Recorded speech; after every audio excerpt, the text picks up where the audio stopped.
그리스도교 역사 제7강은 로마 카톨릭과 교황의 탄생입니다. 그럼 교황이 어떻게, 그다음에 카톨릭이 어떻게 생성되었나를 역사를 따져보면 한 3세기, 4세기 경에는 이렇게 지중해 5대 교구가 있었어요. 동방 지역에 주로 4개, 콘스탄티노플, 안티오크, 예루살렘, 알렉산드리아가 있었고, 서방 지역에 로마 교구만 있었죠. 이로부터 카톨릭이라는 교회가 생기고 교황이 탄생하기 시작했죠. 원래는 로마 주교가 사실은 교황이라고 스스로 천명을 해서 이렇게 된 겁니다. 그러니까 맨 처음에 교황이 머물렀던 곳이 로마 주교자 성당이에요. 산 지오반니 인 라테나로 성당. 원래는 이 교회는 콘스탄티누스 1세 황제가 지어 바쳤다고 하는 전승이 있어요. 여기 보시는 사진은 재건된 거고 3세기, 4세기부터 교회가, 작은 교회가 있다가 오랫동안 이곳이 로마 주교자로 자리 잡고 있었죠. 그러다가 베드로 성당이 완공이 된 이후에는 교황이 그쪽으로 옮겨가서 사도 베드로 무덤 위에 세워진 바티칸 성당이 오늘날 바티칸이라고 하는 교황청으로 되어 있죠. 또 로마에서 순교한 2명의 사도가 있죠. 한 명은 베드로고 또 한 명은 바오로 성인이죠. 그래서 바오로 성인의 순교터에 세워진 트레폰타네 새 분수 성당이 있습니다. 그리고 말구유 성모 성당. 요 말구유라는 건 누가복음에 보면 말구유에 아기 예수가 누워 있었다 이렇게 나오죠. 그 말구유가 이곳에 모셔져 있다고 전승으로 내려오는 그런 교회입니다. 로마에 가면 성유물이 모셔져 있는 교회들이 굉장히 많아요. 아마 로마를 한 일주일 정도 있어도 모든 교회를 다 갈 수가 없을 정도로 교회가 굉장히 많은데요. 그 대부분의 교회들은 이렇게 성물들이 있습니다. 사람들이 와서 찾아와서 참배하고 기부하고 기도하는 그런 공간이죠. 카톨릭만이 갖고 있는 아주 독특한 풍습이라고 할 수 있습니다. 십자가 유물도 있죠. 콘스탄티누스의 어머니 헬레나가 4세기에 예루살렘에 가서 발견했다고 하는 십자가예요. 이거를 찾아가지고 콘스탄티노플로 갖고 있다가 그거를 여러 곳에 선물로 보냈습니다. 가장 영험한 성물로 알려져 있겠죠. 그것이 지금 로마의 산타크로체에 있는 예루살렘 성당에 이렇게 모셔져 있고요. 중세 최고의 순례지하면 예루살렘이 아니고 사실은 바티칸입니다. 교황님을 만나고자 하는 주교, 사제들, 그리고 일반 신앙인들이 굉장히 많았다는 거죠. 예를 들면 9세기 중반에 바이킹이 한창 침입하고 있었는데 템즈강 부근에 에섹스 왕국에 있었죠. 거기서 에셀루프라고 하는 왕이 로마로 순례를 떠납니다. 교황을 만나야만 이 왕으로서의 권위가 세워지기 때문이었어요. 그리고 런던의 캔터버리 대주교도 교황을 만나기 위해서 영국 남부를 출발해 프랑스, 스위스를 거쳐 로마에 이르렀던 1800m 거리를 갔다. 왜? 캔터버리 대주교는 자기 주교 자리에 앉으려면 교황한테 인정을 받아야 했기 때문이죠. 이렇게 로마를 찾아가는 순례자들이 있을 수밖에 없다는 거죠. 자, 그렇다면 베드로의 후계자라고 천명하는 교황, 펍이라고 하는 존재는 어떻게 탄생을 했는가? 그러니까 바티칸의 주장에 의하면 베드로는 초대 교황이고 현재 266대 교황 프란치스코가 자리하고 있다. 그리고 그 사이에 한 번도 끊긴 적이 없다라고 되어 있습니다. 이것은 전형적인 주장이죠. 아니면 전승이라고 할 수 있고요. 베드로가 로마에 와서 순교를 했다고 하는 성경 기록은 없습니다. 사도행전에는 바울이 로마를 방문한 건 되어 있어요. 원래 예루살렘에서 그 사내들이 공의회에 재판을 받죠. 사형 언도를 받아요. 근데 사내들이는 사형 언도할 그 권한이 없어요. 특히 바울은 로마 시민이었기 때문에 그래 로마에 가가지고 이제 황제한테 재판을 받도록 되어 있죠. 그래서 배를 타고 로마까지 가서 거기서 머무릅니다. 그리고 이제 재판을 받기 위해서 머물러서 있다라고 한 정도까지만 사도행전에 나와요. 이제 그 다음엔 전승이에요. 베드로는 로마에서 순교했다는 기록은 나오지 않습니다. 그러니까 전승에 의하면 베드로가 로마에 있었고 서기 64년 로마 대화제 때 순교당했다고 알려져 있죠. 그런데 이때 베드로가 로마에 있다가 도망을 가고 있었죠. 아피아 가도를 한참 걷고 있었는데 그 가도에서 십자가를 지고 가는 예수를 만납니다. 그랬더니 이제 베드로가 이렇게 물었죠. 주님, 어디로 가십니까? 쿠어바디스 더미네. 물었더니 예수께서 십자가에 다시 못 박히러 로마로 간다. 이렇게 얘기했다는 겁니다. 그래서 베드로는 그 길로 발길을 돌려서 로마로 가서 순교합니다. 그 순교할 때 베드로는 예수께서 못 박힌 십자가에 그대로 똑같이 죽을 자격이 없다라고 말하면서 거꾸로 된 십자가에 순교했다라고 지금은 전해지지 않는 베드로 행전에 기록되어 있다고 나오죠. 14세기에 발행된 책이 있어요. 그 책의 제목은 황금전설이라는 책인데요. 카톨릭이 아주 중요한 책인데 예로부터 14세기까지에 있었던 이런 전승들을 다 모아놓은 책이에요. 그곳에 이런 베드로나 바울의 순교 이야기가 남아있는 거죠. 자, 바울도 마찬가지죠. 바울도 이렇게 4차에 걸쳐서 선교 여행을 한 다음에 로마로 와가지고 재판을 받기 위해서 있었다 그랬는데 그 다음 전승에 의하면 이제 순교를 당했다. 그리고 목이 잘려가지고 그 목에서 피가 나왔는데 세 군데서 피가 난 그 장소마다 분수가 솟아났다. 그래서 그곳에 트레폰타나라는 성당이 생겼고 바오로의 시신은 성 밖에 묻혔다. 성박 기념교회가 있는데 그 이름은 성 바오로 대성당이다. 피오리데 뮤라라고 부릅니다. 저도 사실 이곳을 못 가봤는데요. 그 못 가본 이유가 아무도 몰라요. 그 모르는 이유가 왜 그런가 했더니 예전부터 이 바오로 성당이 아주 유명했는데 예를 들면 파리에 있는 어떤 주교는 당연히 베드로 성당과 바오로 성당을 참배를 했는데 이 성당이 19세기 중반에 불이 났어요. 그러다 보니까 이제 재건했을 거 아니에요. 그러니까 로마에 있는 수없이 많은 교회 중에서 가치가 별로 없는 거죠. 오래된 아주 화려한 이런 걸 가치가 없기 때문에 사람들이 안 찾아가는 거죠. 근데 이 캐톨릭에서는 사실은 바티칸만큼 중요한 성당이 바오로 대성당이라고 할 수 있겠죠. 자, 그렇다면 로마 카톨릭 또는 교황이 어떤 과정을 거쳐서 생성이 되었는가를 쭉 이제 따져보겠는데요. 소로마 멸망 전에 있었던 중요한 인물이 두 사람이 있습니다. 한 명은 밀라노 주교였던 성 암브로시우스였습니다. 이 사람은 원래 밀라노의 관리였어요. 그러니까 사제도 아니고 세례받지도 않은 사람이에요. 그런데 그 지역의 민중들이 이분한테 당신이 우리의 리더가 되주세요. 그러면서 갑자기 사제 서풍을 받고 주교가 됩니다. 그러면서 이 사람이 굉장히 큰 공헌을 하는데요. 전례라고 하는 이 캐톨릭에서 안에 있는 여러 가지 전례들을 확립한 공헌을 합니다. 이때부터 보편교회란 뜻의 카톨릭이 탄생을 하기 시작하고요. 또 이론적 기반을 만든 사람은 성 아우구스투스 또는 성 어거스틴이라고 부른 사람이죠. 원래 이 사람은 북아프리카의 알제리의 치포라는 데 출신이에요. 그러니까 소로마 지역이 아주 중요한 장소가 북아프리카였거든요. 그쪽이 지금은 뭐 사막에 가깝고 이 해안가 정도밖에 농사를 못 짓지만 로마 시대에는 상당히 넓은 지역에 농사를 지었고 굉장히 풍요로웠던 땅이었거든요. 그리고 학문의 수준이 상당히 높았어요. 그래서 이 지역에서 많은 사람들이 활동을 했는데 그중에 한 사람이 이 성 아우구스투스죠. 이 사람 원래 만이교 신자였다가 나중에 암브로시우스를 만나가지고 세례를 받고 개종을 합니다. 그리고 이 사람이 설파한 중요한 철학이 신의 은총을 받아서 구원을 얻는다라고 하는 정리된 생각이죠.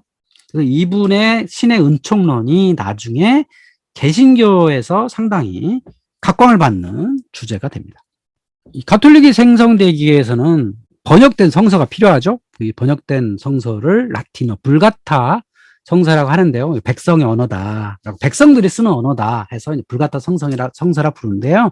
이 불가타 성서의 권위가 이 중세시대 내내 엄청나게 중요했습니다. 이 성서는 구텐베르크 인쇄에 나오기 전까지는 항상 경건한 마음으로 늘 기도하면서 손으로 필사할 만큼 굉장히 권위가 높았고요. 불가타 성서를 쓰지 않고 다른 언어로 쓰는 경우에는 종교재판소에서 상당히 어려움을 겪을 정도로 이 권위가 상당히 부여되었는데 이 성서는 어떻게 탄생을 했느냐? 바로 성 히에로니무스 또는 예로니모라고 부르는 분에 의해서 탄생을 했죠. 그래서 이분은 이제 4세기경에 판노니아, 지금 발칸반도 달마시아 출생인데 나중에 로마를 와가지고 공부했고 그다음에 안티오크로 건너가서 헬라어를 공부합니다. 그러니까 라틴어와 헬라어를 양쪽에 아주 통달된 사람이었겠죠. 그래서 헬라어로 되어 있는 구약과 신약 성서를 교황 다마수스의 명예에 의해서 라틴어로 번역을 하게 됩니다.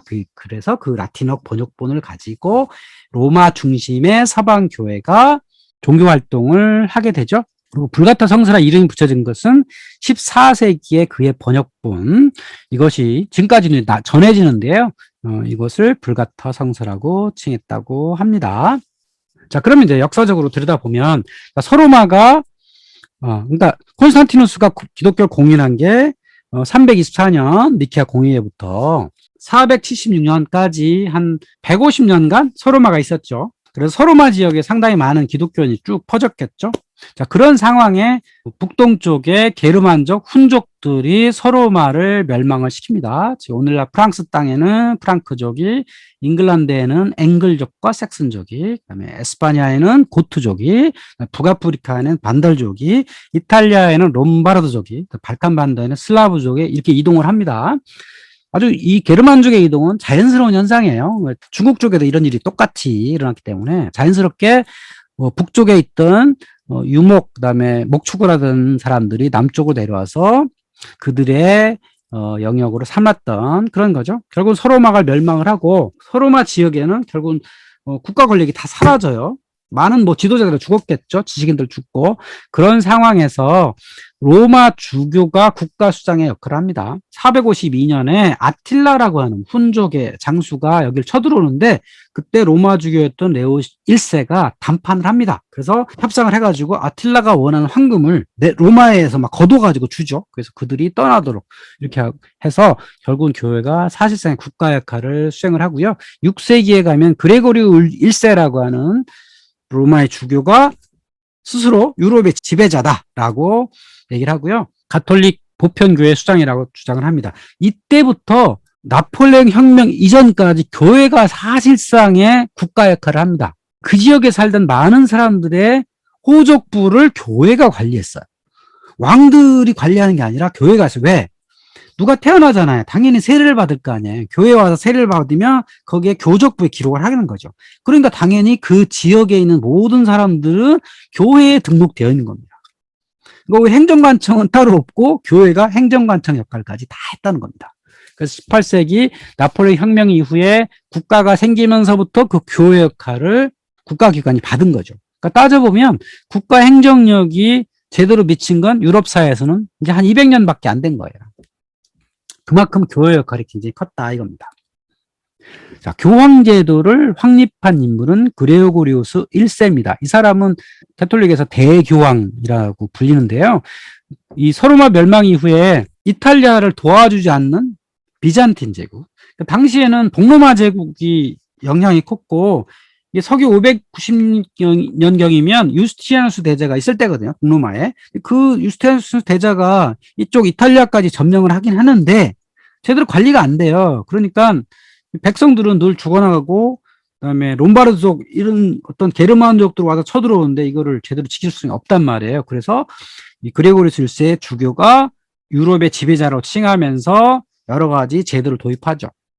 그리고 이 예로니모가 번역한 불가타 성서를 그때 본격적으로 예배에 도입을 합니다. 이 사람이 주장했던 가장 유명한 얘기는요. 과연 인간이 죽으면 영혼이 어딘가로 가는데 그 육신이 어떻게 되는 거냐. 그래서 이 사람은 분명히 부활한 육신도 물질적인 형태라 주장을 하죠. 물질적인 형태가 아니라면 지옥불에 가서 뜨거울 이유가 없잖아요. 차가울 이유도 없고. 그러니까 물질적 형태가 아니라면 천국에 가서 기쁨을 얻을 수가 없잖아요. 그래서 분명히 물질적 형태라고 주장한 사람이라는 거죠. 이때부터 로마 주교는 베드로의 후계자라고 주장을 합니다. 나는 베드로의 후계자이기 때문에 동로마에 있는 그 어떤 교회보다 앞서 있는 자다. 이렇게 이제 주장을 하게 된 거죠. 그럼 그 근거가 뭐냐? 라고 했더니 마태복음 16장의 18절에서 19절에 나온 이 구절을 내세운 거죠. 너는 베드로라 내가 반석 위에 교회를 세우리니 내가 땅에서 무엇이든지 매면 하늘에서도 매일 것이요 내가 땅에서 무엇이든지 풀면 하늘에서도 풀리리라. 그러니까 하늘의 권력과 땅의 권력을 다 가지고 있다라고 주장을 한 거죠. 베드로 성당 같은 데 보면 예수가 베드로한테 열쇠를 주는 장면이 있죠. 이 열쇠가 바로 하늘의 권력, 땅의 권력이라고 하는 거죠. 중세시대 내내 교황과 사제들은 예수한테로 가려면, 하늘로 가려면 반드시 나를 거쳐야 한다. 사제들을 거쳐야만 갈 수 있는 이런 존재들로 자리매김을 하게 된 거죠. 그거의 이론적 근거가 바로 이 마태복음 16장에 나온 그것이라 할 수 있는 거고요. 자, 서로마가 멸망한 이후에 아직 이탈리아 반도에서 로마 주교가 교황으로서 자리 잡기 이전에 중북부 유럽에는 그리스도교가 전파되고 있었습니다. 그 시작은 어디냐면 로만 브리타니아예요. 그러니까 브리타니아 섬이 있죠? 오늘 영국이란 땅. 남쪽 지방만 로마의 땅이었어요.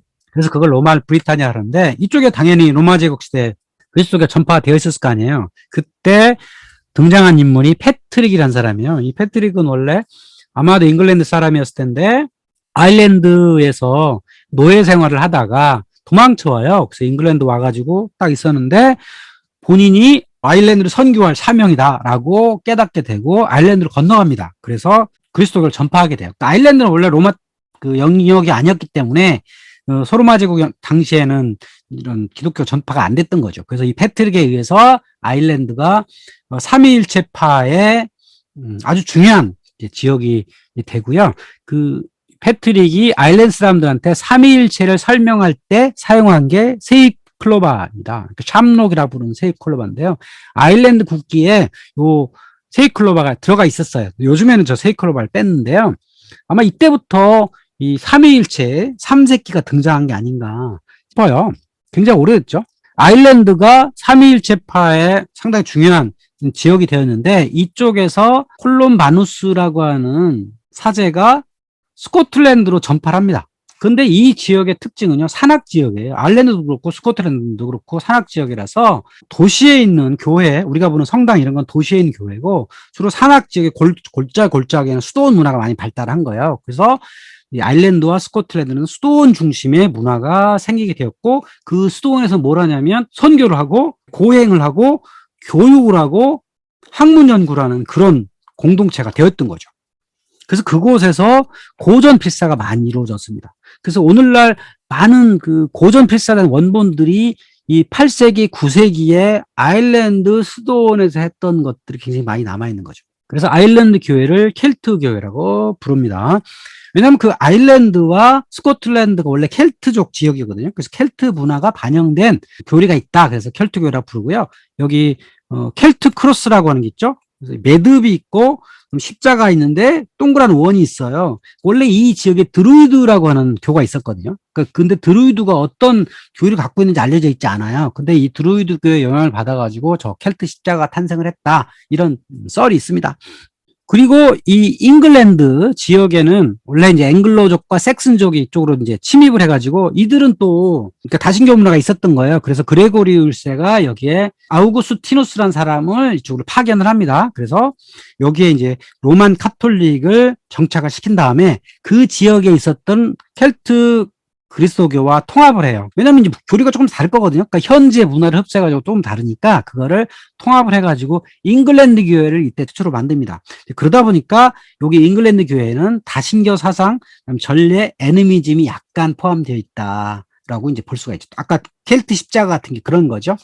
그러다가 이 잉글랜드에 있는 교회가 또 어디로 선교하냐면 독일을 선교를 합니다. 보니파티우스라는 선교사가 독일의 마인츠로 가가지고 그곳에서 선교를 하게 되는데요. 거기서 이제 마인츠 대주교가 되고 그래서 이 보니파티우스는 독일의 수호 성인이며 독일인의 사도가 됩니다. 그리고 나중에 종교개혁 시절에 어떤 사건이냐면 요 마인츠를 가지고 여기서 뭐 면벌부를 많이 팔았다 뭐 이렇게 해가지고 여기가 사실 종교개혁이 아주 중심지 아주 뜨거운 곳이 되거든요.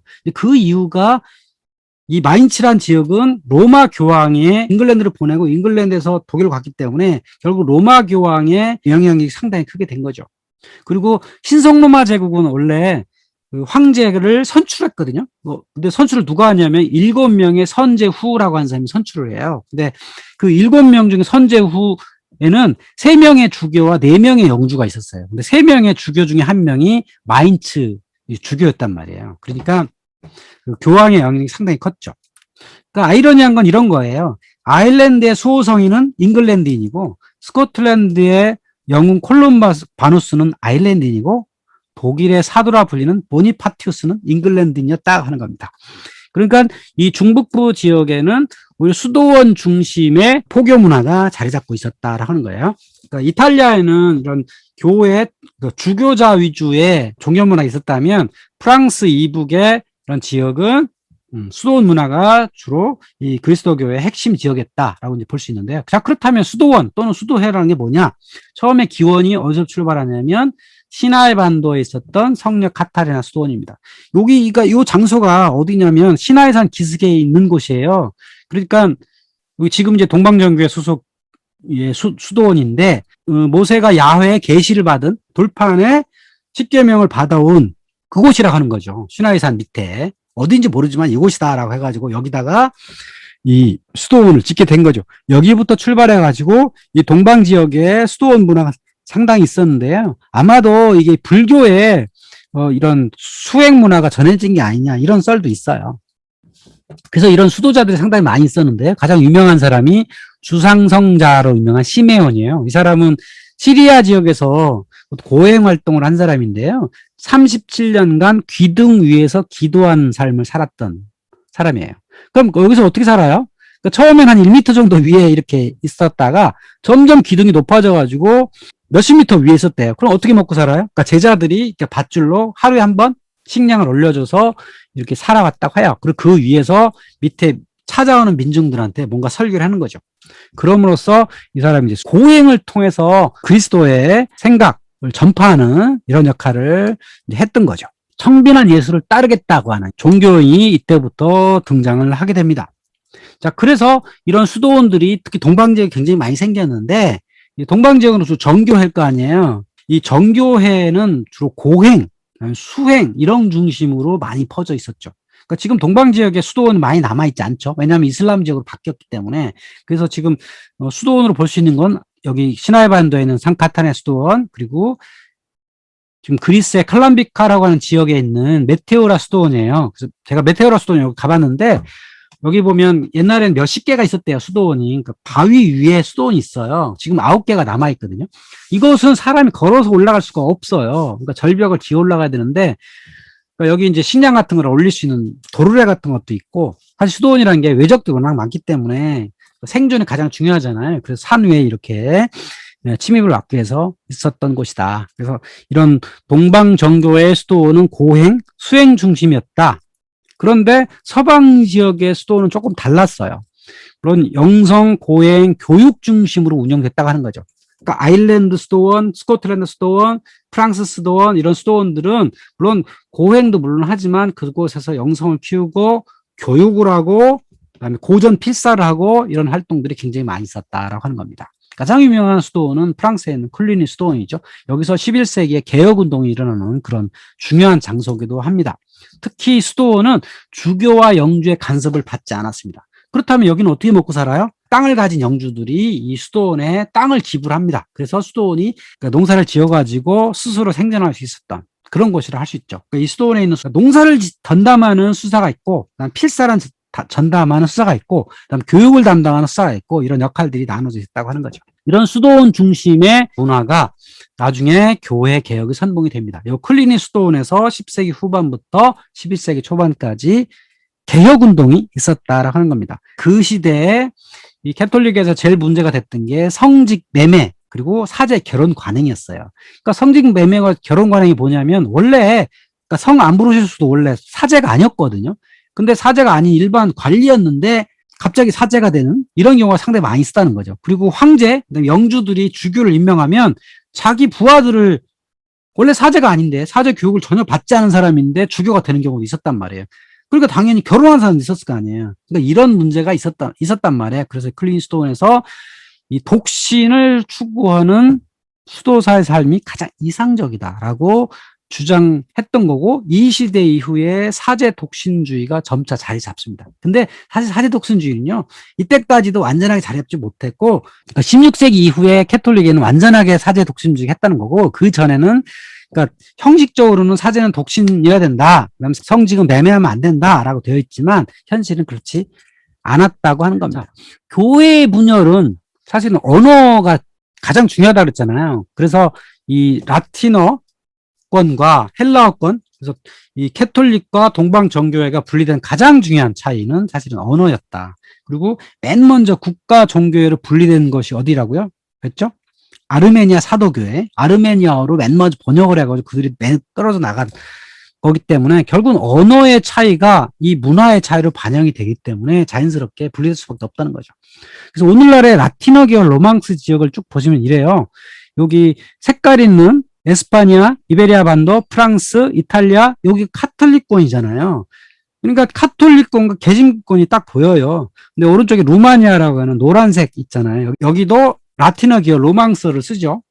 쓰는데 여긴 정교회권이에요. 왜 그러냐면 여기는 이제 동로마 제국이 오랫동안 영토였기 때문에 정교가 있는 거고요. 그래서 오늘날에도 이 언어 권역과 이 종교의 권역이 대략 일치한다라는 걸 볼 수가 있죠. 그래서 결국은 동서교회 분열은 필연이었다는 거죠. 그러니까 언어가 일단 라틴어와 헬라어로 다르다. 프랑스, 독일, 잉글랜드, 아일랜드 이쪽에는 또 게르만어가 자리 잡고 있잖아요. 그러다 보니까 또 게르만 사람들이 있고 게르만 사람들의 문화를 이 그리스도교가 흡수하지 않을 수가 없어요. 그러니까 당연히 동방 지역에 있는 동방 정교의 문화랑 다를 수밖에 없는 거죠. 서로마 지역에는 로마법에 의해서 교육법을 세팅을 시킵니다. 교육법을 만들어요. 그래서 로마법에 의한 교리가 만들어지고요. 헬라 지역에는 헬라 철학 중심의 교리가 만들어지고 또 필리오키 논쟁이라는 게 있어요. 과연 성부와 성자가 동등한가? 이런 개념이 필리오키 논쟁인데요. 성령은 어디서 나오는가? 동방정교의 신경에 의하면 성령은 성부로부터 나온다. 이렇게 정해져 있고요. 로마 가톨릭에서는 성부와 성자로부터 성령이 나온다. 이게요. 성자로부터라는 말이 이제 필리오키라는 뜻인데요. 그러니까 생각의 차이가 좀 있는 거죠. 결국은 1054년 쌍방갈의 파문으로 공식 결별을 하게 된 거고요. 또 몇 가지가 더 있죠. 성화, 성상. 지난번에 그 성상 파괴운동 얘기했죠. 캐톨릭에서는 성화, 성상을 절대 포기할 수 없는 거예요. 왜냐하면 포기를 해야 되니까. 특히 게르만족들한테 예수가 누구냐 이를 보여주려면 뭔가 눈에 보이는 게 있어야 될 거 아니에요. 그러다 보니까 이제 성상들을 자꾸 만들게 되고 12제자의 상들을 만들게 되고 근데 동방 지역에서는 그게 안 된다. 성화 이콘만 가능하다. 또 성찬식의 무교병 누룩이 없는 빵을 써야 한다. 하는 게 이제 로만 카톨릭이라면 동방정교에서는 누룩이 든 빵을 사용한다. 그리고 사제, 독신주의를 강조한 것이 캐톨릭이라면 동방정교에서는 결혼이 가능하다. 결혼이 가능한 게 아니라 결혼한 사람도 사제 임명이 가능합니다. 근데 사제가 결혼하면 안 돼요.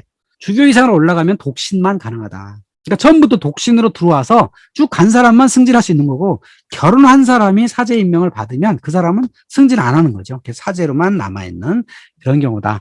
결국 이런 이콘의 사용 문제, 사제의 결혼 이런 것들은 나중에 16세기 종교개혁 시대에 상당히 재론될 수밖에 없는 거죠. 이사야서에 보면 이 우상을 빚는 자는 모두 허망하다. 그러니까 이런 우상을 섬기다가 결국은 창피를 당하고 그리고 우상은 누가 만드냐 수입을 바라지 않고 신상을 빚어내는 우상을 만들 자가 있겠느냐 결국은 우상이라는 건 돈 벌려고 하는 거 아니냐 그러니까 우상에는 절대 만들면 안 된다라고 하는 게 이사야의 주장이었다는 거죠.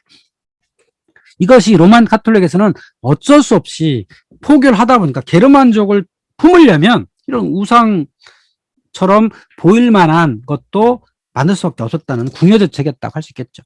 그래서 오늘날에도 보면 성상을 세우는 로마 카톨릭, 성상이 없는 정교회라고 볼 수 있는 거고요. 또 성상과 성유물을 지금도 많이 팔죠. 묵주 같은 것도 팔고 바티칸에 많이 있습니다. 이탈리아가도 많이 있어요. 근데 정교회에 가서는 절대 이런 건 판매는 못 하고요. 교회에는 반드시 이콘만 그림만 그릴 수 있는 것이기도 하죠.